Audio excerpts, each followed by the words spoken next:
You are now listening to the Someone's Favorite Productions podcast network.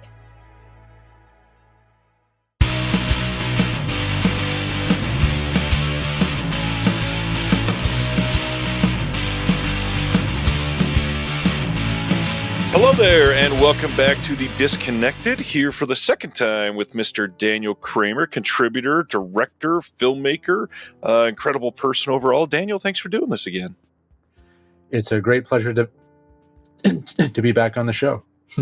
It's one of those things where I looked back to the last time you were on here, and I realized it has been far too long. For some reason, I felt like it was last year, but it's been almost 2 full years now, and you have had some massive life changes since then. First of all, you moved south from Frisco to Pasadena. How's been the transition downward for you? It's been great. I moved down because my then fiance and now husband got a job at Claremont McKenna College. He's in the math department, very, very different from me. But otherwise, I probably wouldn't have left the Bay Area. I was very much at home.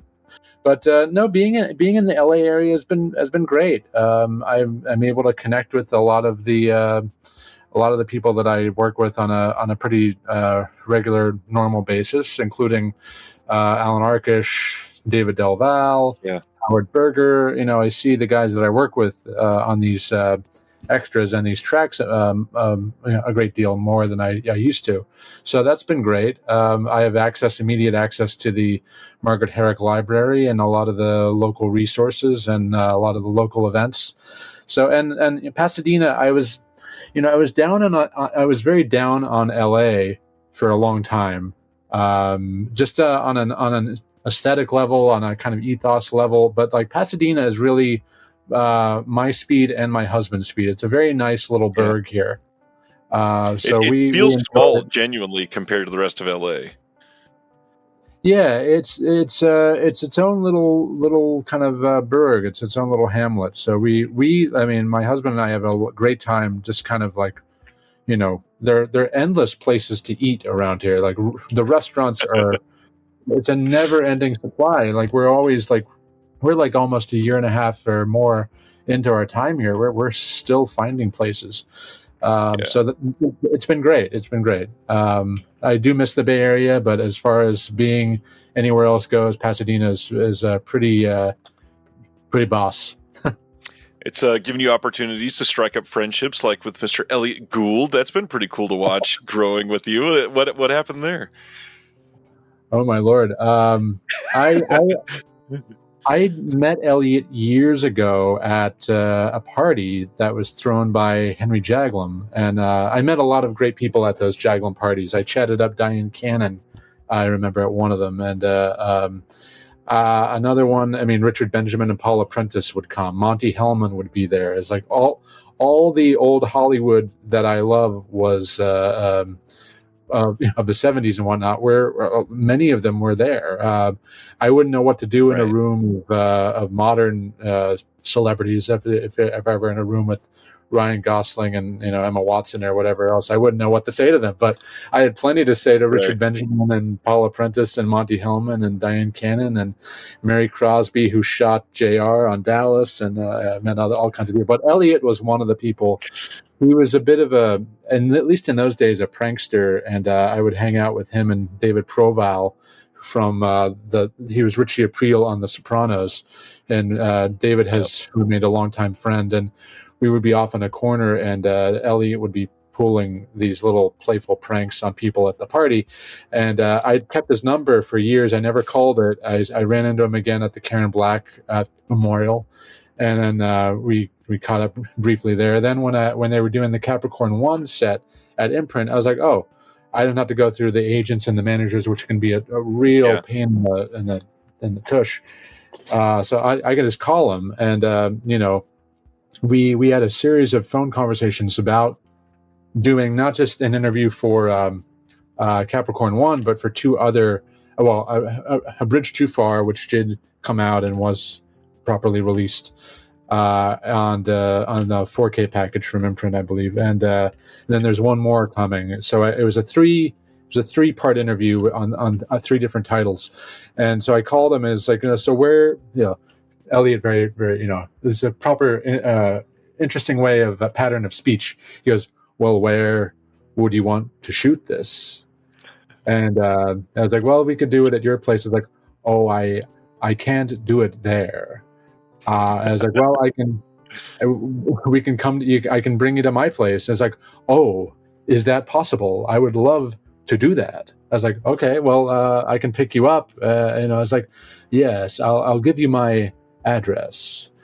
And he did. I picked him up and I drove him back to our place here. Evan comes out of our bedroom and is like, hi, nice. It was hysterical. And he's like, oh, nice to meet you. And it's like, my son Jason is also gay. And he goes, but he was a delightful man, and we had a nice drive to and from, and we had a great interview. And yes, he. When I came, it looked like, just a brief aside, it looked like his house, and looks like the place a bit where his character lives in The Long Goodbye. It's nice. Not an elevator, but it's a flight up, and I commented, it's like, you can do The Long Goodbye too here, Elliot. And it's like, oh, you think so? Well, Robert Altman and I were talking about doing a sequel for many years, and it never happened. But yes, he's that was an interesting adventure. And then we, of course, like, we met our couple friends that weekend. It's like, hey, we just had Elliot Gould over our house. They're like, you did what? That's going to be a nice perk for Evan coming into a relationship where randomly you come out of the bathroom to Elliot Gould. Yeah. Well, his mother was just like, it's like, you brought Elliot Gould to your place? Like, did you clean up? And I was like, of course, that's the first thing that she asked. But it's like, no, it was fine. That's great. I mean, I there's another friend that happened to meet him. I think he was in line for donuts in Koreatown or bagels or something like that, and he was thrilled with them. But everybody's like, yeah, he's so nice. I said, yeah, my friend Daniel has been like getting real close to him lately. So yeah, it's just everybody's having a good time with Elliot Gould in LA. Yeah, he would call me at a pretty regular clip after that, and he wanted to talk about election things, and because he's very into what he was reading in politics and everything else, and we talked about it a bit on the drives. So he was, he would call me and we just talk about like what's going on in the election cycle. So that was fun. And but yeah, he's a very fun guy and a very very interesting person to be around. And of course, has his memory. He has a very jocular, tongue-in-cheek sense a lot of the time. It's like you ask him about Telly Savalas, like, well, whenever I mention the name of Telly Savalas, I have to pay him a certain amount. It's like, Elliot and I used to play poker together. Telly and I used to play poker together, and it's like, so yeah, he's very. And it's funny, when I interviewed Brenda Vaccaro for the same package, I was like, so you were acting alongside both James Brolin and Elliot Gould, both of whom were married to Barbra Streisand. Yeah, and she's fun. She's just fun, So Brenda's like, yeah, isn't that interesting? I should have asked him, which one's your favorite? I think Brolin is Brenda, but they're still married. But I would hope that would be the answer. And then whenever Elliot mentioned it, it was like, well, my former wife, and I was like, yeah, and then you have to think, and I was like, yeah, I know you mean Barbra Streisand there. Well, you got to take the good and the bad in moving to Pasadena. Elliot is a perk, of course, but this last few months, the fires, you guys were pretty impacted by that, yeah? We were down in San Diego. We had gotten legally married in December, and Evan had a conference. He had this statistician conference down in San Diego. So I was like, you want to come with? We'll make it a little mini honeymoon for the legal ceremony anyway. I was like, yeah, sure, I'll come. It was a hotel full of like these really elaborate, wonderful water slides, which I'd never been on since I was a kid. So that was fun. And then we had people watching our cat, who's right up here. And we were getting the constant reports of like, the fires getting out of control and the windstorm and everything else. And we were like, oh, let's just hang here for now. And then it became more and more apparent that our cat sitters were going to have to evacuate, and that the fires were inching ever so much closer to where we lived. And it's like, we need to get back home. We need to cut this short and get back home. So we did. It didn't really come that close to us. The 210 was the dividing line between evacuation zones and non-evacuation zones. And we're near Old Town Pasadena, so we were pretty safe.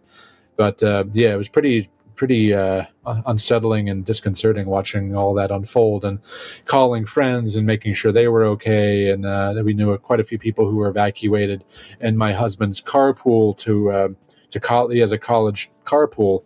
Many of those people lived in Altadena and did lose their homes and are rebuilding. But it was quite a trauma and a just an unbelievable thing to see unfold. I visited shortly to California for a few days at the end of January, and just the amount of people that it impacted and stuff that you could see, it was just, it's kind of crazy to think about the breadth of the impact here for the amount of people that these all affected, because it was so many at once too. That was the biggest thing, is alternate routes were even affected for a lot of these people that were leaving. Travel alone was just immensely impacted. Yeah, it was multiple fires. I mean, Malibu, as we know, and the Palisades, just parts were completely decimated. That's unbelievable. And then, but I mentioned Henry Jaglom earlier. I see him fairly often at lunches and everything. He's down in the Santa Monica area. He had to briefly move out of his place, and he only had to wait a few days. Then Randall Kleiser is another friend who directed Grease. He's up in the Running Canyon area. He had to evacuate. A lot of people that I know had to evacuate or within close. Joe Dante almost had to evacuate, I know. So it was constant, like, checking in with everyone that including other commentators. David Del Val, I think, almost vacated but didn't. Other people in the commentary, that are doing these things all the time, or, friends. Yeah, you're checking in on everybody constantly, Yeah. First time you were here, we primarily were focused on Sidney J. Furie. It was a big deal for you at the time with that box set coming from Imprint. I knew it was going to be here today. That's perfect. Imprint, though, has become more of a collaborator, like common partner for you. You've done quite a bit for them over the last couple of years. How's the relationship there? How do you like Imprint? My fingerprints are all over their back on this one, but I think they're very happy with the response, and it's been wonderful to be able to go to them. And really, this project was birthed by the fact that my husband, who, as I mentioned, is a statistician, went away for a number of months during the campaign season because he works in public data, political data, health data, all that stuff. So the election season is like prime time for him. So he was away, on the campaign trail, and I was left home alone and very much missing him. And you had multiple options there. I could have drowned my sorrows, or I could have become a public drunk, and or I could have curled up in a fetal position under the covers for all that time. But I really wanted. This really began, this whole Silvio Narizzano set that I'm sure we're going to be diving more into, but I'll cut to the chase. It began when Vinegar Syndrome released Silvio Narizzano's The Sky is Falling with Dennis Hopper and Carol Baker as part of their Villages of the Damned set. And this is a film I had seen via its other title, Bloodbath, on VHS for a long while, and on the VHS, I mean the VHS is an. I tend to defend VHS, but this particular VHS was unwatchable. It was unwatchable, and I feature a sample of the VHS in there to kind of demonstrate to people that this is what people were seeing all these years. Right. It's so dark in the exterior shots, you can't make out anything that's going on. It's completely unintelligible. It's unwatchable. But when they released the Blu-ray with this beautiful new scan, and the exteriors look so vibrant and colorful, and you could finally experience the movie, which is an acquired taste, as my husband says. Oh, the rankings on Letterboxd for that movie have a uniform distribution. Yep. Meaning that across the board, the ones and a half, the twos, and so on, up until about 4.5, is like equally dispersed. It's not like hanging to one side or the other. Opinion was incredibly divided on that thing, and I was absolutely fascinated by it as as not just the queer subtext in it, but the queer text in it, I guess. I connected with David Del Valle on it because both of us are interested in that type of thing, talking about that thing, what the hidden and unhidden gay aspects of movies. And it's like, isn't The Sky Is Falling incredible? I was like, yes, it really is an unbelievable thing to kind of like behold and look at and break down. And it's like, yeah, I feel like I want to do a Narizzano-thon now. I've seen this. And it was upon seeing a movie called Young Shoulders, which is his last movie, which is very much it's a swan song, but it's a kind of a way that he got through mourning the death of his longtime partner, Wynn Wells, who wrote The Sky Is Falling and died too young. And that was in seeing that movie which floored me. I mean, my jaw was on the floor with a number of the things in that film. I was so taken aback and so astounded by it. It was as a style piece, as a piece of personal cinema, as a kind of almost too intimate diary entry. The way that The Sky Is Falling was. It was at that point that I said, I have to do something on this guy. I don't know what that's going to look like. I could probably never sell a book project on him. No publisher would have it, even with the whatever funky name I have. I would never be able to sell it as a book. I don't know if it right. Would it be an essay? Would it be a monograph? I don't know. I got to do something about it. And so Josh Hibbard, God bless him, at Imprint, every once in a while says like, all right, mate, what do you want to see? We got this Paramount deal. What do you want from us? That began as an impression, but didn't go well. But he's a lovable guy. Funny enough, for the people that have ever talked to Josh, that was pretty spot on at first. Well, all right, mate. Yeah, he always says mate. Josh, if you're listening, sorry, that was awful. But I said, no, I'd like Blue is a film that I had revisited with the knowledge that I had accrued from seeing these other Narizzano films, and I'd become re-fascinated by that. I'd always liked it, but I was like, it had revealed itself anew to me.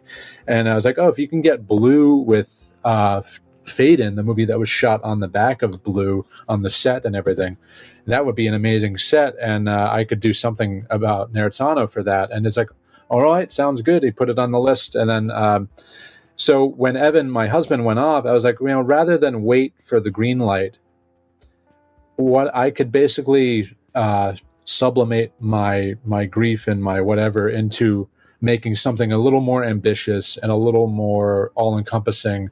And I could really invest everything into this project for the time that he's away. And which is what I did. So like Evan was checking in on me at one point. And is like, "Are you okay? You're hanging?" I was like, "No, I'm good now. I'm good." I was like, "I miss you, but like I've got something." Right. And by the time he came back, I was like, "Hey, this is the fastest turnaround time for any feature length thing I've ever done. And it was really like it was seeing around that time Made in England, the Palin Pressburger movie Alan Pressburger. that was narrated by Scorsese. Now that to me wasn't just your average nonfiction or biopic doc. It wasn't like your Right. yeah, it wasn't like a People magazine kind of survey of like this happened and that happened and then put the pieces together like a PBS kind of thing. This almost felt like a diary entry or like a diary, like an extended diary where Scorsese not only went into the biographical details, but like what the individual films meant to him emotionally, intellectually, spiritually, how they were kind of touchstones in his own development as an artist. And I was like, well, what a way to be taken through a canon and a career and on all these films. And I was like, that would be fun to do.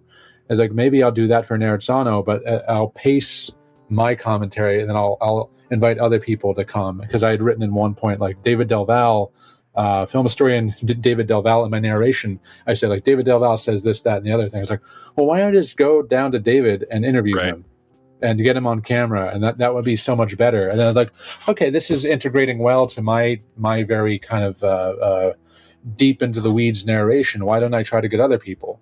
So, I was asking, Nathaniel Thompson, who became really the heartbeat of the entire thing. Nathaniel was so eloquent, but at the same time concise, and at the same time, like, you knew what he wanted to say, how he wanted to say it, and it came out perfectly. So, like, you could have timed the movie rhythmically by the heartbeat of what he said.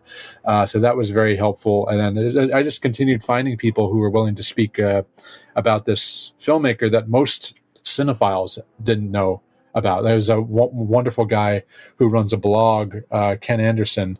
I emailed him because he had written about Die Die My Darling, and he had written about one of the others. And I said, like, can I interview you? You had some great things to say that are useful to me about Die Die My Darling. And it's like, yeah, but there are other people that you could interview. You can, why do you, I'm not an expert. Like, no one is an expert. No one knows about this guy. You have a head start. Believe me, you have something of value to add. So he acquiesced, and we had a great time getting him on camera. But and then I had gathered all these interviews and everything, and I was like, this is going to be pretty epic in terms of just like, I was like, what I have to say, what they have to say, and it's a 2.25 hour film. Yeah. And I figure, like, I'll leave it long. This is probably going to be the only thing ever done about Silvio Narizzano.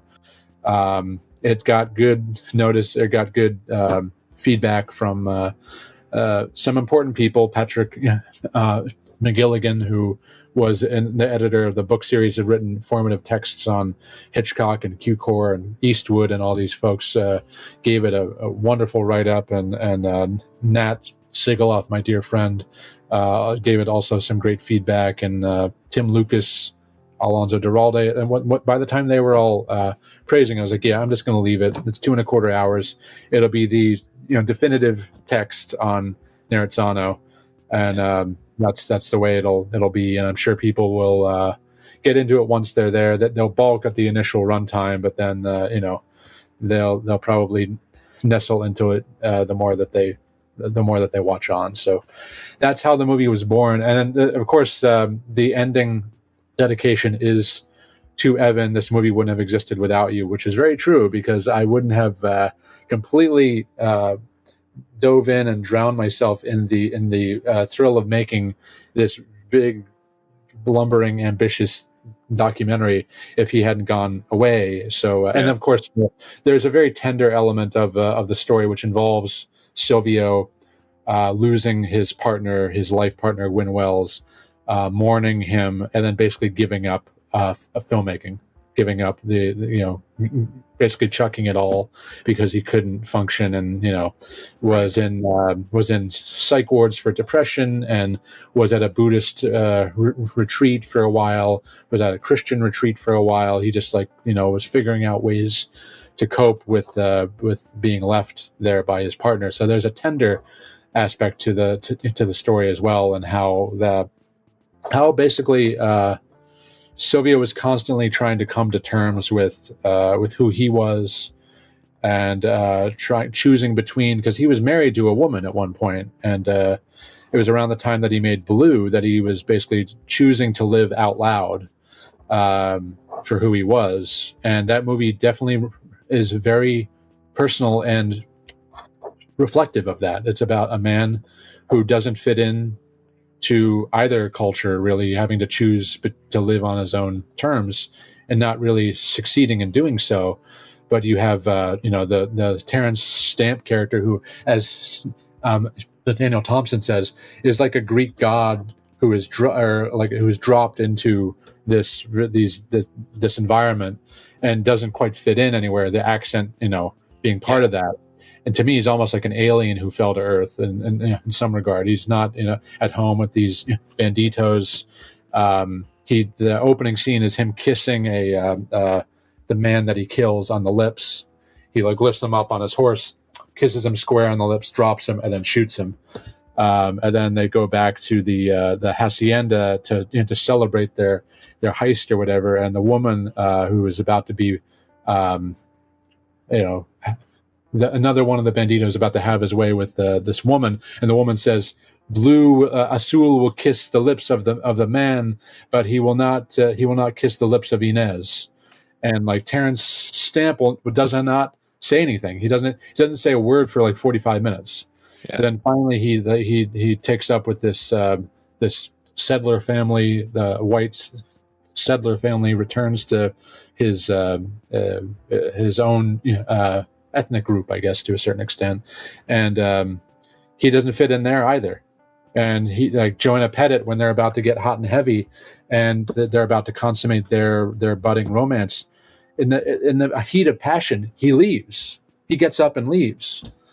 And to me, it's just an incredibly personal text where like Silvio's having to choose between the two worlds here.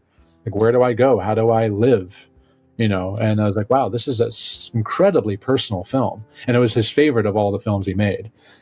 He continued, that was the apple of his eye to the very end, that particular film. So I'm happy that's the film that people are going to be seeing. It has a critically shaky reputation, but I don't think people were ready to see it in 1968 the way that they maybe are today. So we'll see. But I do hope that the doc is a guide. It's at least a window into how the art is personal, even if you don't like it or find pleasure or enjoy it. I think at the end of the doc, my hope is that people will recognize that all this work is incredibly personal. And as I say in the documentary, if Silvio Narizzano ain't an O-tier, no one is an O-tier. These films are so intensely personal to him. So obviously, they like leap out and they like scream, like, that, essentially. So I felt like it's a film that I needed to do, that it was a project I needed to take on. And then finally, Josh is like, okay, we got the masters for Blue and Fade In. We're ready to go, get things ready. I was like, great. All right, good. So God bless Imprint for doing this again, because this is, I wouldn't say it's a commercial sure thing. This is another going on a limb for them. I'm promoting as much as I can. And I think it's a gamble that people will appreciate ultimately taking. If they're debating whether or not to get it, I think they will. It'll be a discovery for them, at least in the terms of the doc, seeing a filmmaker who was hidden, fell between the cracks under the surface, who was very much loud and proud with his identity as well as his aesthetic approach and his approach to making films. Well, all of this is coming in a pretty wonderful looking package from Imprint. We've got Blue, we've got Fade In, we've got your doc on a third disc, all coming in a hardbox release. These are releasing end of July. And for, what is the best way to say this? To lend credence to the idea behind Silvio as an identity, your doc, which I had the opportunity from you, thankfully, to watch last fall, it's the perfect roadmap for stuff like this. And now, this is the second time that you are, ringing the bell for a filmmaker that was underserved in their time, underknown in today's, physical media climate, in the retrospective climate of what we're showing in theaters at many rep theaters across the country. And all of these different things are going to, lead people to realize you're going to be one of the leading voices for these underappreciated directors. And to point out something that really hit hard for me, you mentioned the length, that 2.25 hours for a filmmaker that most people have never heard the name of, literally. Yeah. That is a huge risk to take, to say, I'm embarking on a documentary like this. However, with your stuff, it is so continuous that for like 5 minutes in, I went, well, hold on, let me pause it. I need to get a notepad, because the amount of things I'm learning right now, I have to go follow up on, because everything is so immediately like, I have to know more about it. And the story about Silvio being essentially left and needing to find a coping method, I love that that's how you basically birthed this documentary. You were left in a situation, and to cope, you poured your heart into this. And because of that, like Silvio's stuff, especially with Blue, this doc feels immensely personal. Every single, the talking head that jumps in at that perfect moment in every other scene that you're doing here, and even the narration, it feels like it's coming from a heart of just shaking somebody uncontrollably by the neck and saying, listen, Silvio's important. You have to know more about this. And it's done in a way that is like directed personally to a certain viewer. And at that moment, the viewer was me. It was so perfectly attuned to, like, I just want to know more about this guy. This is an incredible feat, I think. Thank you. It is, there's a British critic who said, like, I feel like I need to really invest myself, because this is a really much more of a deep dive than I thought it was going to be. So I need, this isn't like it could be a casual watch, but at the same time, if you really are the curious film goer or the curious cinephile, this is going to be buried treasure revealed. It's like, I feel like I need a little more time with it, because I feel like I don't want to miss anything. So it's, and those are the things that excite me the most. I'm working now. I got the idea within the last month to do a collection of my writings on mostly underappreciated filmmakers, directors, things I've already written just in a collection. Many of them being like video essay scripts that are put in kind of readable form. And kind of showcasing not like Fury and Narizzano and Ted Kocha for my darling Canadians, but also like American auteurs that were missed by the cognoscenti as they are, and just kind of the idea of turning the spotlight that's trained on the populist and very well known and sometimes very extremely well covered filmmakers, and turning the spotlight there into more of a searchlight, finding these guys who were buried but had something to offer more than they were originally given credit for. And a lot of that has to do with auteurist readings at the time being kind of constrained to a certain, I think, MO, a certain kind of purview, missing kind of a lot of queer voices, actually, a lot of like gay oriented or gay sympathetic voices. Fury, who is not gay, but is definitely with movies like the Leather Boys and others, that's not the type of a masculinity or a masculine model that many film goers and the auteur kind of barons were known for. Were known for championing. They liked the manly man.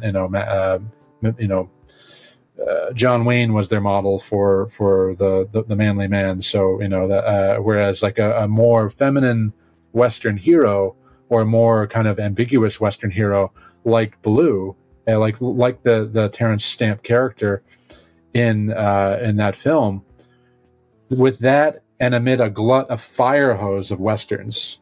Like, there were so many Westerns and the critics were getting fatigued by them. So amid all that, this is like a film that completely fell, and it was lampooned for a while because like, oh, how could you cast Terrence Stamp in a role like this? He's like, with that accent, you can't get rid of it. It's like, it's like, well, the accent, get over that for a moment, and then you'll see how that works weirdly in the movie's favor in a almost experimental way. And then like you couple that with the score by Manos Hadjidakis, and you couple that with all these other touches. You couple it with like the fact that Stanley Cortez shoots the American Southwest like it's the surface of Mars or something. Like this day for night work is like, it's eye popping. And then you see like this is trying to be a little different here, and I think people weren't ready for that at the time. On multiple levels. I mean, the difference in filmmaking, the difference in, gay depictions in film, even today, they're continuously not just shown up for. They're not the critical successes or even financial successes that many of them deserve to be through the filmmaking at its core, which it's an embarrassing oversight through, many decades that we can look back at things like this and say, well, what were you doing? How didn't you show up? But at the same time, modern filmmaking, we're seeing a lot of that same thing happening. Yeah, it's funny. My husband and I, after the election, we were kind of down, so we went on this like we're just gonna watch movies in bed for months until Evan had to go back to work, back to the spring semester. So one of the movies that we watched is one that I've always, I'm not going to say it's a great movie, but one that I've always enjoyed, called Married to It by Arthur Hiller. It's like the Four Seasons is now popular again because of the Tina Fey series, but it's the same type of model. 3 couples, all kind of gathering together, and it's a kind of a comedy or dramedy, I guess, about that. And Evan and I watched it at the time because like, I like this movie, you might like it too. It's a character driven little movie. It's not like amazing, but it's fun. I've caught up with it once every few years, and I've always loved seeing it again. And Evan's like, this is good. I was like, yeah, isn't it? And then like, look at the critics back in 1993, what they had to say about it. They trashed it, they massacred it. And it's like, if this because there was a glut of that type of adult dramedy, right? And like, all these people saying like, oh, it's just knockoff Woody or whatever. But now, like, Four Seasons as a new audience, people are because there's no longer that glut, people are ready to receive, the Four Seasons. They're that's the number one show on Netflix now. And the original, the Alan Alda original, is also on there with it. And people are looking at that again. They're ready to look at that with a fresh pair of eyes. And I said, like, don't you believe that if Married to It came out now, that it would be more of a hit, like Netflix movie at least? Like it's very well written. It's maybe a little corny in spots, but it's I'm endeared by the cornball touches sometimes. But like I have to believe that the critics were responding not necessarily to the material, but they were just critics are human like all of us. They get fatigued by the same type of things, seeing them over and over again. Now we want those things. Now we want these like great, adult dramedies that we can just enjoy with our partners or spouses or whatever. And like, that's like, and Evan agreed, like, if Married to It were out today, I can imagine it doing very well on, the Rotten Tomatoes is and everything else. I was like, but it didn't at the time. So, things that these movies stay the same, but we change, I guess. Funny enough, one of the other things I was going to bring up, I'll just switch till now because it's kind of really relevant for this. I really feel like Cinematograph and Justin LaLiberty has been making similar curation choices. A lot of these titles that were overlooked in their time or even literally lampooned in their time as not great are now being released in these lavish packages and getting reappraised. Things like Drop Zone that just got out, and you've done I like 6 or 7 with Justin now. He clearly likes your stuff. Has it been working on the Cinematograph titles? Justin has been wonderful to work with. I'm honored that he keeps coming back for more. It's been wonderful working with cinematograph, and I've loved the titles that keep coming down the pike, and I hope we can keep on working together. I'm doing a couple things for him right now, so stay tuned. Some of the ones that I really got to throw out there. I mean, Going South is one that I know it's got to mean something to you because it's a lot of the old Hollywood type. I mean, the classic Jack Nicholson in a way that most people don't perceive him. In a film that has been looked down on for quite some time, and now being given this deluxe treatment, that's got to feel at least some ounce of redemption in a way for a film like this. Yeah, I love the psychology aspect of championing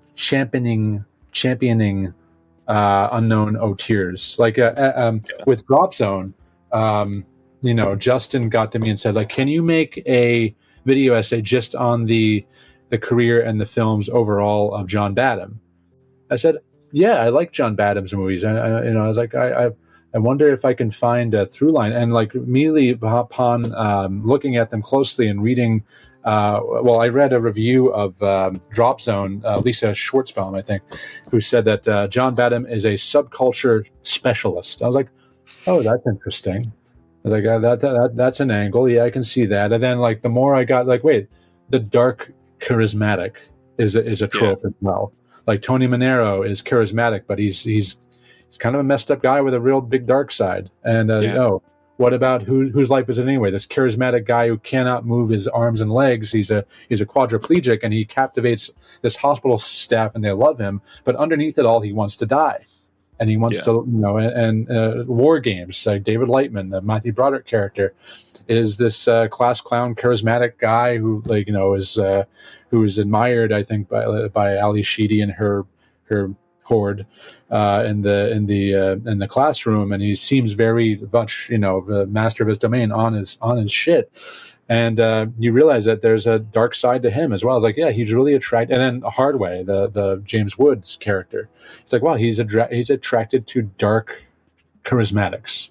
Like that's another thing. And then like you look at other things, like, wow, there's more to John Badham than anyone ever knew. Who would have thought? And then, a very strict director, I talked to John because I was like, I noticed that you were credited with a John Badham film up until Stakeout. Then you began doing a John Badham movie. What's that about? And he had an answer. It's in the piece, but he's like, what about this transition from film to movie? And that became a thing. And I was like, and before I knew it, I was like, hey, this is one of my better pieces. It's pretty good. I'm happy with it. Like, who would have thought that you could have found what most people would think is like a very skilled journeyman who's done a lot of popular movies, and you could have turned him into this like author, who has this kind of weird, or not weird, but it has a very distinctive kind of aspects that he's attracted to in the material that he takes on. So that, and then with Jack Nicholson on Going South, Justin basically said, like, can you do a piece on Jack as a director? I said, sure, why not? And I was like, being friendly with Henry, I was like, Henry's close with Jack, so I'll go down and talk to Henry about, And Henry is like, oh yeah, Jack and I just wanted to be directors. Originally, Jack had no designs on being an actor. Originally, he wanted to be a writer and a director, and then like, okay, tell me more about that. And then that became the heart of the piece. But no, it's great. I love. Recently, I think pretty much the cat's out of the bag. I've been working with Severin, and there's they've been promoting Medak. They've been promoting Peter Medak. Yeah, and I think people have basically figured it out by now. They're posting like these clue videos. It's like, it's easy to figure out. But it's in the comments below, so I don't think I'm actually spoiling anything. People have already figured it out. But like, well, what unites Peter Medak's movies? And to me, that's just like, people are always playing dress up in Peter Medak movies. Yeah. People are constantly playing these like weird, sometimes fetishistic games of dress up. It's like, what's that about? And then like you go to Peter Medak's Ghost of Peter Sellers documentary, and then you see that oh, my family were posing as Christians to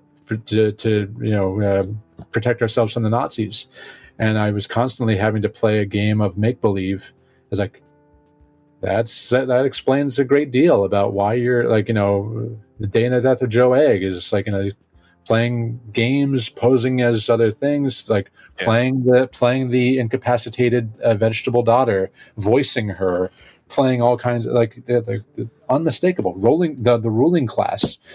First he's Jesus and then he's Jack the Ripper. It's just like this very, very, very clear kind of a voice of the author there. So I love taking a director that very few people have thought much about, or they've considered terribly closely, then looking at them from a kind of psychological point of view, and like, oh, what's really making these wheels turn? What's kind of the propulsive juice or the energy that is making these movies move as they do? What makes them unique to them? And it's fun. It's like a puzzle to me sometimes. It's just like, because I'm a hardened auteurist. I am very hardcore, and I believe that, and I've one particular friend has confronted me. It's like, sometimes directors just take jobs, Dan. It's like, it's like, no, but normally, yes, sometimes, not often, but sometimes a director will take a job because they don't believe in anything about the material. They just need a paycheck. But most of the time, they have the power to say no. Yeah. They can say, I don't want to do this. I'll do this other thing that I was offered. Like what makes a director be attracted to that piece of material that's offered to them versus this other thing? Yeah. Why did Sid Fury turn down everything from Funny Girl to Planet of the Apes, which he thought, and I quote, Planet of the Apes, I thought it was stupid. That was just like, I couldn't have done what Franklin Schaffner did with it, but yeah, I didn't take it. I thought it was stupid. Right. So like, then he wound up doing some other thing that he was attracted to. Like, and Ted Kotcheff is another one of my darlings, and who died recently. R.I.P. I knew him a bit, and I was able to contact his widow, Leifun, after he passed away, and expressed her appreciation for my arguments I made, the video pieces I made, and I worked with him one-on-one. Probably the last thing that Ted did on any professional or whatnot level was the North Dallas 40 package, and that required some coaching and some generous cutting. But with Ted, it was just like, Ted is all about looking to get out. These people are most often they're social climbers, Duddy Kravitz, the guys in Weekend at Bernie's, the two schmucks in Weekend at Bernie's, quote unquote. Fun with Dick and Jane. They don't want to give up their upwardly mobile lifestyle in this new house that they're building, so they resort to crime. It's like and Wake and Fright. The guy just wants to get out of the Yaba, that part of the Outback. He just wants to get out of there, and he wants to better himself, and he wants to get out of the classroom. He's like unsatisfied in life.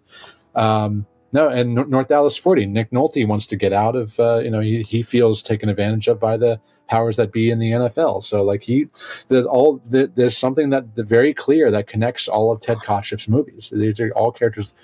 Rambo's looking to get out of fucking, am I allowed to say fucking? I'm sorry. Of course, yeah. He's looking to get out of this podunk town that's a victim, and he's looking to move on and better himself and get rid of his demons and everything. And of course, like the sequels take that in a whole other direction. But First Blood as a text ties right in with the Kotcheff vision. So I love reading directors this way, and I think it's very clear most of the time what they're after and what they're interested in. And I'm here for it. Funny enough, this is one of the main things I wanted to bring up to kind of put a bow on Silvio at the end of this, is that one of the reasons I have enjoyed your analyses so much across the board is because, other people can argue auteur theory as much as they want, but we don't really ingest films in a way that even gives credence to studying that in an important way unless you're studying for something or pushing yourself to dive into like a Silvio. And so for some of these things, it seems to me that you're almost uniquely qualified to discuss the idea behind the auteurship of these directors, because your passion for classic Hollywood, your passion for undersung directors gives sort of this need to watch somebody almost from start to finish. And then at that point, you really go, oh, damn, like the first 5 films was this. And then knowing what I know about their life, it changed this way. Hence, the next period was like this. And, through, this brand new doc that hopefully everybody's going to love, you have the cruel, the usual, the necessary of Silvio that is so, afterwards you feel so attached to it and just understanding of what made each of these movies tick for this director, which most people are never going to get unless they do that dive. Yeah, probably my biggest pet peeve in the world of cinema is the obscene abuse of the term journeyman. I hate people brandishing that word like it solves all the equations about whatever director. Right. Stop calling people journeymen. Stop. I beg you. It's just like, just look closer. There are things in any director worth talking about. There is something that is worth discussing that is consistent. Yeah. Like journeyman, I don't want to hear about journeyman. Journeyman, fuck journeyman, Like, it's like these are directors making choices, making decisions, and those decisions impact what you're seeing, and that yes or no man is going to determine the experience that you have on a movie. What drives those yeses and nos? And you can get to know a director better than just saying like, oh, it's a good movie, but a journeyman directed it. No, stop that. No, that's not the way to approach anything. Well, and it sounds so discounted and dismissed by the person saying it immediately. There's still a lot you can glean from it. Incredibly dismissive, and it stops the conversation cold. It's like, no, let's talk about this in a deeper way. Let's go into the weeds about this. Like what, and then like some people have a problem, detecting this type of thing if a director works in multiple genres. Yeah. That to me makes it more exciting. Like, oh, how does this purview or point of view or perspective manifest in these new trappings? Yeah. One director that most people don't question this about is Scorsese, who you are also doing another piece about, of a film, again, completely lambasted by most people still today. New York, New York is getting a lavish release from Imprint. Go ahead. My favorite film by him. The first one I ever saw. It was one of the few that were rated PG. So that was the first one I ever saw. And 10 years old, I think I was utterly captivated by it. I never saw anything like it. And I did this, I guess, effortless 3-hour commentary on the long version. And this is exactly what I was going to talk about. I could have gone on from there. I could have kept on talking. I was like, there's so much to say about that film. Yeah, it's, the people don't like the improvisational aspect of it. And they don't like the Robert De Niro character is so unlikable and he's fiercely unlikable and all this kind of stuff. But like, yeah, but I don't need to like everyone. He's interesting. Like, I don't care. Like, I don't need to like the guy. He's interesting to watch.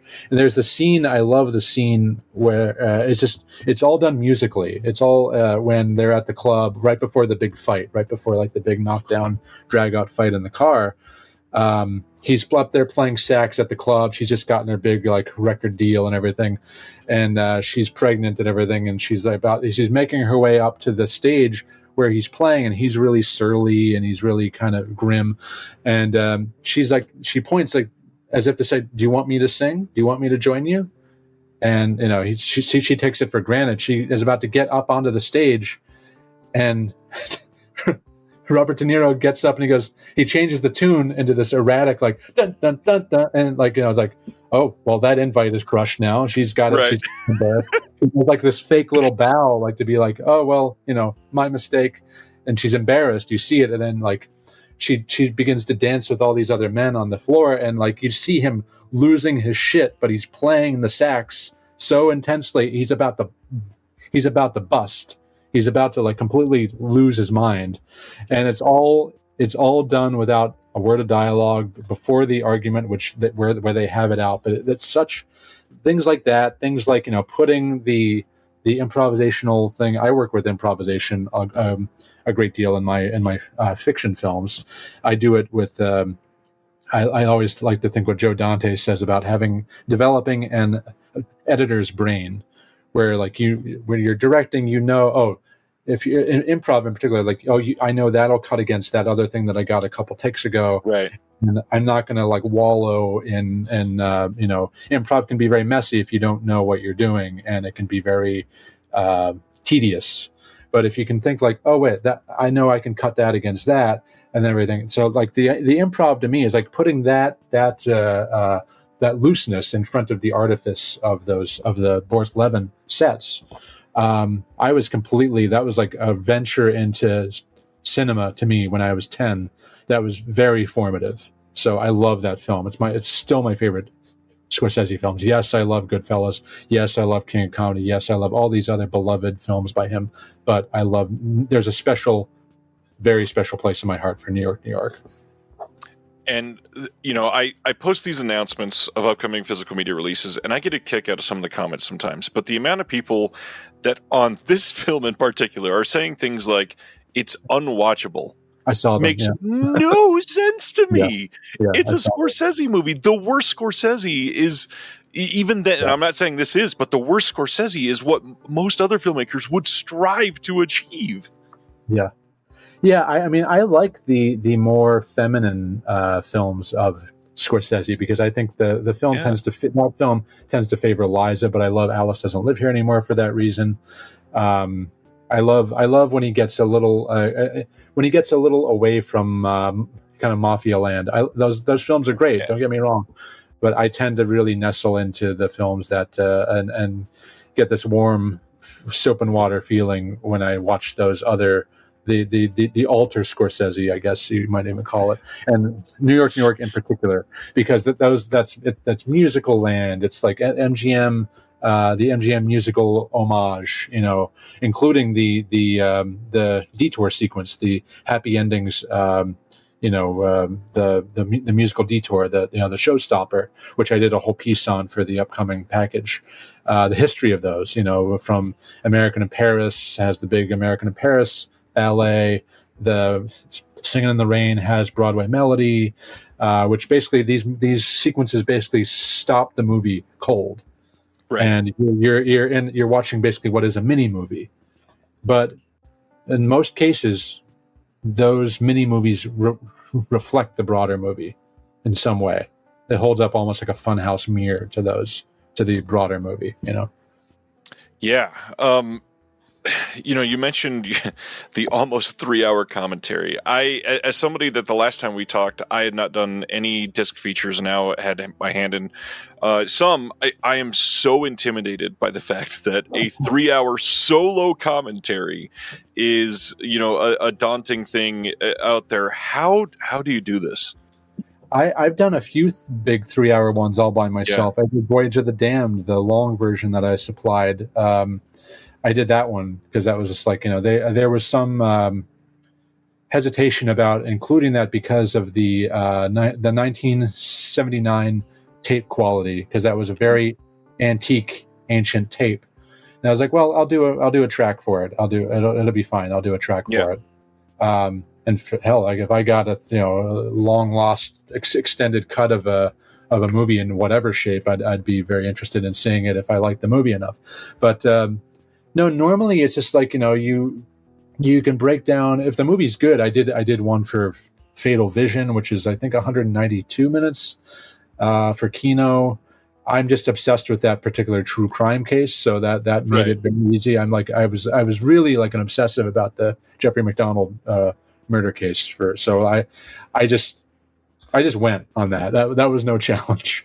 Then I also provided some insight into David Green as a director, what he's into. He's into, as I said, perversion, not necessarily of the sexual variety, but multiple types of perversion of the family unit, of brother sister relationship, and I start counting. That's there. But yeah, that's the kind of the David Green ethic there, or aesthetic. But that one was easy for me.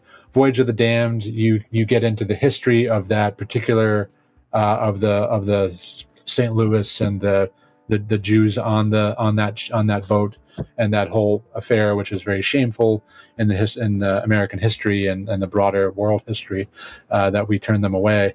But you can get into that. You can get into that amazing cast, and one of the best things about that package is I got to interview Malcolm McDowell, which was a lot of fun. And it's funny. A brief aside.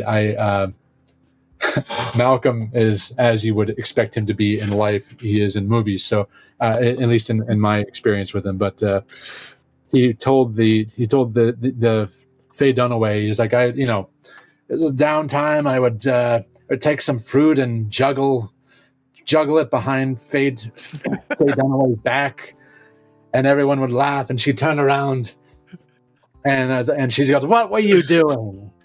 And I said, "You'll never know." As I was editing that, I sent that over to Alan Arkish, who worked with Malcolm on Get Crazy. It's like, Malcolm always did have that anarchist brat energy too, or something to that effect. It's like, that's perfect, and it's like, yes, I know, it's very amusing.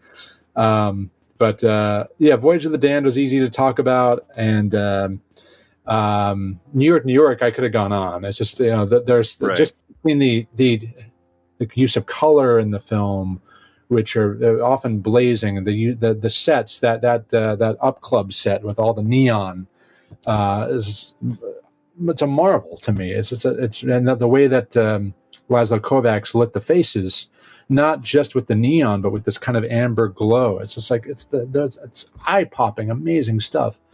The heritage and the history of the type of musicals that Scorsese was referencing and paying homage to, and Powell and Pressburger playing a role in the way that Scorsese constructed the aesthetics in the movie, the history of the movie itself. There was just a lot to talk about, so it was pretty easy in that case. I tell you the truth, there are I've done a couple hour and change movies that are harder to get through than those 3-hour ones. But I did one recently, which was a not so great pre-code movie, and it was that I was really gasping for air at the end of that. It just depends on the movie, Right. It really depends on the movie. Sometimes you have a lot to say about it, and you can keep on going, and other times there's nothing to say. And you can, and then in certain cases you can talk about how maybe a more skilled director would have shot it this way rather than dead on against a wall or whatever. Which those some of the non masters in the pre-code area, some of the more workman like directors in the pre-code era were shooting it kind of dead on, and that wasn't terribly all that interesting. I'm sure if I were to look at these guys work back to back, maybe I'd find something. But then you talk about what he's doing here. Notice the y-axis, notice the z-axis, notice what's going on here. What could we have done to amplify the mood, or what's happening? What under the surface, the subtext aspect of these things. So that's you get through talking about a variety of different things, and then of course your cheat sheet is ready to go if you're going off, because I can normally go off. I can normally, if I'm on a point, I can just right. blah, blah, blah, and then I'll just vomit it all up, and then if I'm okay, what do I want to go now? I'll scroll down. It's now that we're here, let's talk about, or it'll just come to me. So that's the technique. It's not as easy as people might think it is. The commentary racket is, I feel it incumbent upon me to constantly talk. Yeah. Some people will take pauses. I feel guilty taking any pause. So I try to keep it going somehow. when I'm doing this. But yeah, I like to talk, even if it's something small, if it's something that is less noticeable, that you have to be kind of more observant to catch. It's like, well, pay attention to. I'm trying to think of an example in New York. Like even the blazing red use of the light on the wall when Robert De Niro is auditioning, and then the very dense blue gelled background of the guys watching him audition for the Frankie Hart band. From there, you can talk about that people be like, oh, that's a cool shot, but they're like, well, let's break down the elements here. What's going on, and how does this reflect, like, Vince Minnelli? How does this reflect Palin Pressburger? Use of color in the red shoes, whatever. You can just kind of go, And that's where your knowledge of classic Hollywood comes into play for a lot of these. There's so many that, I mean, you could easily do a very surface level analysis on some of these movies, which we certainly get commentaries that are like that. But I mean, like for us lately, when we're doing a commentary, I've resorted to saying, well, let's just record an extra 5 or 6 minutes and fill in the gaps if we need to with the extra stuff at the end. Right. Yeah. Commentary work is so much more research than people really think. I mean, even for the shorter movie, 75 minutes, that's a lot to speak on. There is the head of one of the disc companies who I don't want to. I fear misquoting him, so I'll just say he's a guy who is in a leadership position at one of these companies who said, "Oh, I wanted to try a commentary on one of my favorite movies." And it was a long movie, and I really was keen on doing it. And then I got a half an hour in, and I ran out of gas. So it's like at one point, I think he told me, he's like, "I really appreciate that you guys can just like go," because I thought that I'd be set for however long this thing lasted, and I lasted a half hour, and I was like, "Oh yeah, okay." I appreciate my roster of commentators all the more now because like this is my favorite movie, and I that's so easy to run out of gas. So much work. Yeah. Well, on that note, for anybody that has not ever seen anything from Silvio, which again is going to be most people, let's give him a final pitch. What would you say is some defining points of Silvio's work and things that they can look forward to if they pick up this package and are getting your documentary included? Well, first of all, there's just announced on my page anyway, and I'm sure Imprint is going to update their sales page soon. Yeah. There's an hour-long interview that David Del Valle conducted with the legendary cinematographer Stanley Cortez, whom I mentioned earlier, who shot The Magnificent Ambersons and The Night of the Hunter and a lot of great. He directed. He was the DP for Fritz Lang, and it's a very revealing interview recorded in 1984 on analog tape on cassette tape that is now part of the blue fade-in Cruel Usual Necessary package. Amazing. That's a perk, and that's really worth. I would say it's worth the entire set, personally, because it's very candid. Like I'll say that Cortez actually breaks down crying in the middle of the interview when he's talking about what happened on Ambersons. Wow, and how traumatic it was for him. It was still bottled up, and he was very emotional about it. David really got some amazing material out of him, and some moments that that you even hear David on the audio when he's crying. He goes, "Boy," it's like it's still all in there, yeah. But I mean, in terms of the doc, I'm sure many of your listeners out there are fans of Howard Berger and Nathaniel Thompson and Del Valle and Michael Murphy, the actor Michael Murphy, who people will know him either from Woody Allen movies like Manhattan or Paul Mazursky Unmarried Woman or Cloak and Dagger, the 80s games movie, which I saw. I said, you scared the I told him when I met him on the call, I said, "You scared the shit out of me in Cloak and Dagger, man." When he goes, Henry Thomas, like, "I don't want to kill you. I don't want to shoot you."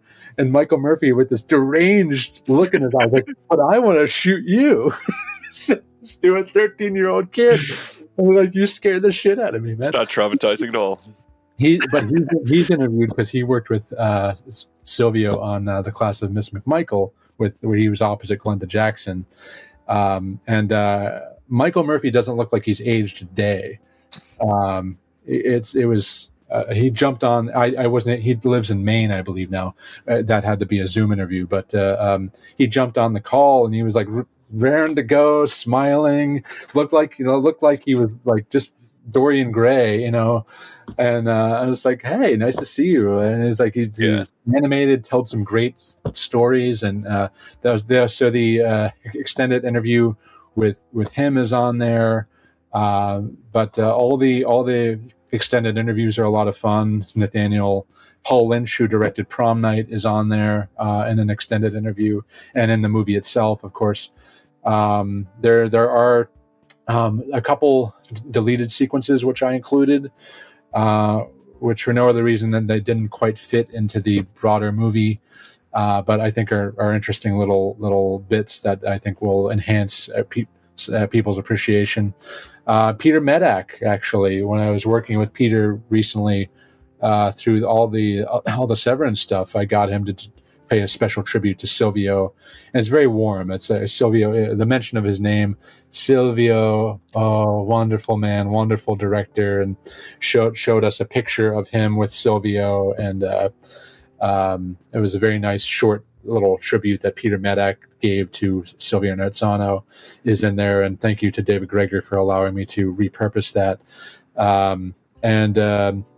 Yeah, there's a lot of good stuff on there. I'm supposed to be doing the Blue commentary within the next couple days with David Del Valle, and this is a track that we've been anticipating for quite a while because we got a lot to say on this one. A lot to say.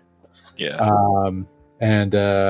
What else? Nat Sigaloff and I did the track for Fade In. It's the only track I've done two of, actually. One movie, I've done two tracks on one movie. The first time that ever happened. I did a track for the Kino release of Fade In.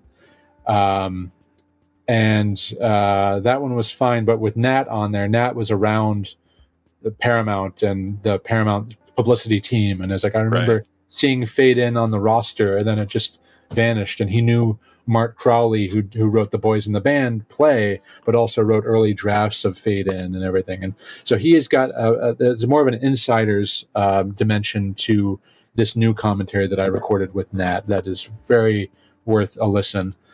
It's a lot of good stuff on there. Plus, I think Josh has gotten one more thing that is yet to be announced. I'm not going to spoil it because there's one more thing that's on the Blue disc. And plus Stathis Gialalis, for those who know that actor's name, he was the lead actor in America, the Elie Kazan movie.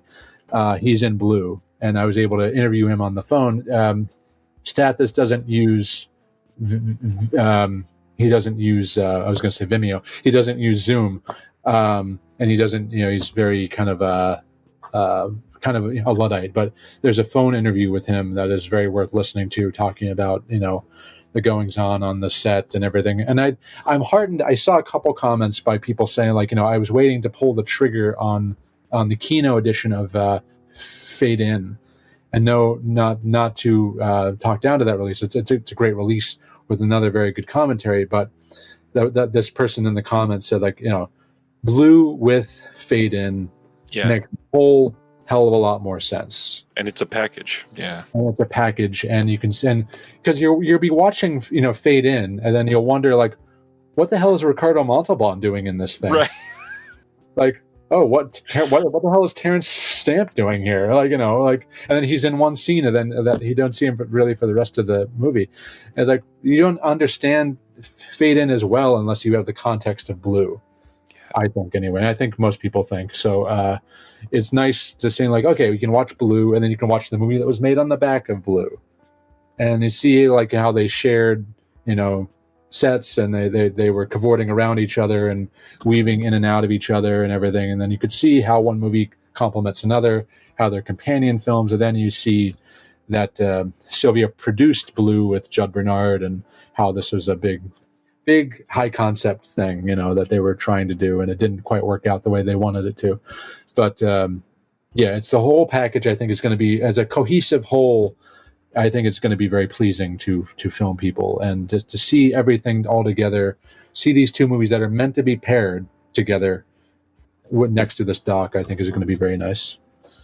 On top of that, another quick shout out to Imprint. I know that we kind of mentioned them earlier at the beginning of this, and Josh and everything, but I'm always singing their praises of first time on HD anywhere in the world discs that they do. But the other thing to highlight, they are kind of leading the charge in amount of extras that they're putting on some of these, or maybe not even amount, but like giving a proper slate of extras to even what people would say is like, quote, smaller films, or this is just, you should be grateful you're getting this at all. Imprint's like, no, screw it. We're going to try to get as much as we possibly can to make it appealing and worthwhile for most of the releases that they can. Yeah, I mean, normally they let me run with ideas, which is really incredible and refreshing. Rare, too. Rare, yeah, increasingly rare. New York, I was like, I think it would be great to have a piece on the history of showstopper sequences, because for those who are coming in with a little less education on that school or whatever, that the MGM musical and that genre and that particular type of musical, we'll give them a little more context. We'll give them a little more to appreciate. It'll make a lot more sense to them when then the movie stops for happy endings, and then that's But because I think that tends to maybe perplex some viewers. But yeah, they're like, okay, good. You'll do that. And it's like, okay, I think I can track down Barry Primus, because Barry Primus is a friend of my friend David Proval, and I'm sure I can get right to him. It's like, yeah, do that. And it's like, I have the old VHS of New York. There's a little intro on the original tapes that it would be nice that was included in the original print when it was re-released in the director's cut that MGM has gotten rid of, because now the definitive cut is the long cut, so they don't need it anymore. But like, let's, you can include the original title card that explained what they were going to be seeing, and we'll put that on there. And I'll justify that by putting a little informational track on like what we're seeing. It's like, okay, good. And then Voyage of the Damned, it was just like, I have a 3-hour cut. It's a completely different cut in every way. It is not even sequenced the same. They don't even use the same shots from scene to scene. Like, they're different coverage altogether. It's like, okay, we'll get the transfer, and then we did that. Yeah, they're wonderful in that regard. And I know that I was watching an interview the other day with Frank Tarzi, and he was asked by Heath Holland, like, would you allow a VHS quality to, if there's a rare version of a movie, would you allow VHS? And he said yes, and I know that other companies have done that. I know that the 2-minute warning, the long version of that, the terrible TV cut of that with all the jewel robbery crap, which has nothing to do with anything, but they included that. Shout Factory included that cut, even though it was taped off of TV and it has the watermark at the bottom. That's valuable stuff. It is. Got to archive it. Forensics or archaeology on any given movie. That's the good stuff. Yeah. Indicator does that too. They do all the old Universal retools for, I don't know what you call them, when the studio guys went in to shoot additional stuff for the TV cuts of the movies, and then it's like the secret ceremony opens with these two psychologists talking about what the characters in the movie are up to and why they behave the way that they do, which, I mean, Joseph Losey was roiling over with rage at seeing that, I'm sure, learning about that. But it's important. It's cool to include that stuff, though. It's just like, okay, the director doesn't like this, but let's see how people were experiencing this movie when they saw it on TV, on network TV, It's cool, and I mean, almost more important for some of these things, because you can't access them anywhere else. And beyond that, some of these, they can explain why an entire generation felt a certain way about a film, because they literally watched a different film compared to what many of us are seeing. I'm realizing I put it away. There's a book behind me, Movies on TV. It's a reference guide, circa 19, I think published in 1991. And I was talking with Howard Berger about this a while back over lunch, and he's like, yeah, that the guy, I think Steven Schuer was his name, who was the editor of that. It's like these guys were just like looking at movies on TV. Often they were mangled, and they were basically judging them on that basis. So like with Fury, you turn over, you really get quite bugged by that, because you're not going to experience Sheila Levine is Dead and Living in New York at all well in Pan and Scan.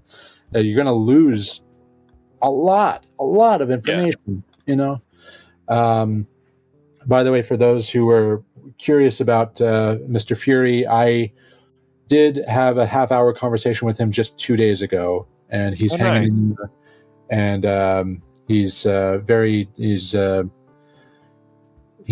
happy. He's with his family a lot nowadays, and he's 92, and he's enjoying his time. So 92.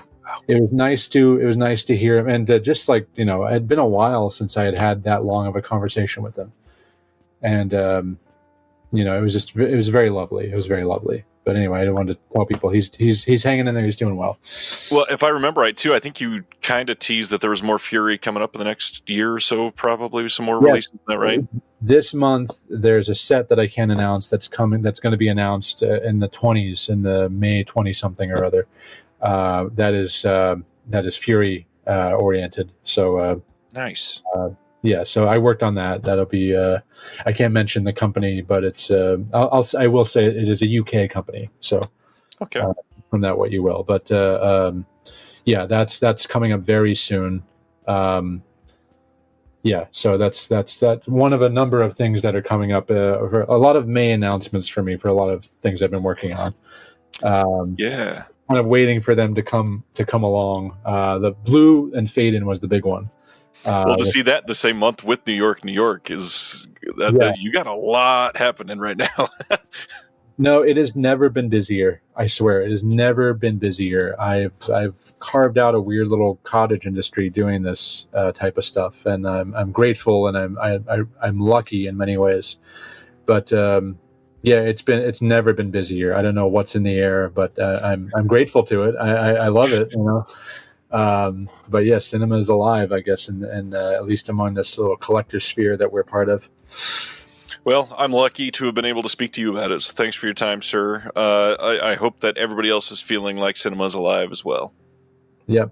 I hope they appreciate it, because now with the ease of access, you can do these psychoanalytic O-tier deep dives that I do, because it's so easy. You can get everything now, almost, not everything, but you can get a lot of things, most everything that you need now, and you can do marathons of directors that you even evince any interest in building out from and seeing what they're about. And that's people even 20 years ago didn't really have that privilege. 30 years ago, 40 years ago, there was really, David Del Valle was in the Cortez interview was having to rely on, I guess, reference books. There was no IMDb then, so it's right. Now with ease of access and availability, and people can get these things, and they can become, if they look close enough, they can become scholars in their own right. So that's a very exciting time. Scholars and superfans. Everybody should check both these releases out. I can't wait to hold them in my hand. The amount of stuff that you're doing with Cinematograph and Kino and all these other companies, exciting. The upcoming stuff from Severin. I'm just so stoked that you're able to grab onto these filmmakers and shake the life into somebody to appreciate them. Yeah. Thank you, Ryan. Thanks, Daniel. We'll talk soon. Thank you for listening to the Disconnected Podcast. There's one big thing that you could do to help the show, and that is to leave a rating and review on the podcast service of your choice. Thank you.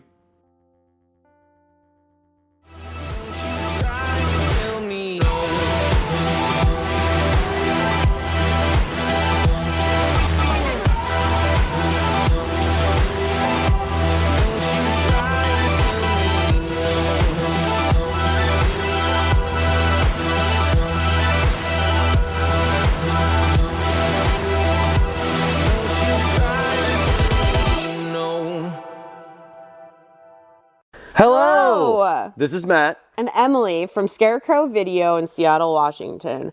Did you know that we have the largest video collection in the world? We have over 146,000 titles and growing. That's over 3 times more than Netflix, Amazon, Max, and Hulu combined. Plus, Scarecrow now offers rent-by-mail service throughout the U.S., so check out scarecrowvideo.org for details. You can catch Emily and I, or Matt and I, if that was going to be you saying that, on our bi-weekly YouTube show, Viva Physical Media, for video recommendations and so much more. See ya! Bye!